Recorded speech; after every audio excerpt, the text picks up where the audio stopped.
சொல்லும் பொருளும் சொல்லுகின்ற பாங்கும் சுவைப்பட அமைந்துள்ளதா என பல்லாற்றாலும் பகுத்து ஆய்ந்து தேர்வு செய்ய காத்திருக்கும் நடுவர் அவர்களே யார் பெறுவார் முதல் பரிசு என அறிய துடிக்கும் அவளோடு காத்திருக்கும் அனைவருக்கும் என் முத்தான வணக்கத்தை கொத்தாக தெரிவித்துக் கொள்கிறேன். என் பெயர் ஜெவந்திகா. நான் 3ஆம் வகுப்பு படிக்கின்றேன்.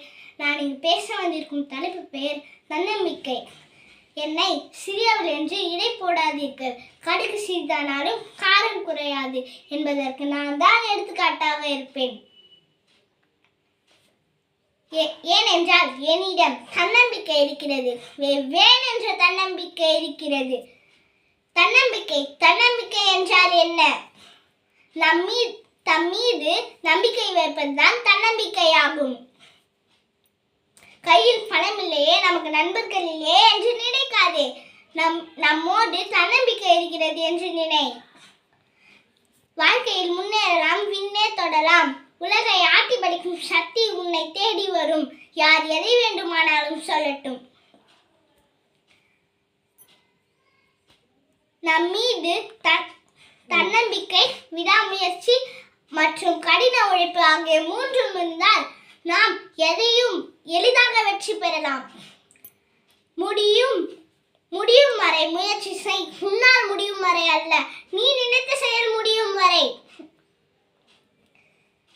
லட்சியம் என்னும் விதை போடு, முயற்சி என்னும் தண்ணீர் ஊற்று, முடியும் என்னும் உரமிடு, வெற்றி என்னும் கனி கிடைக்கும்.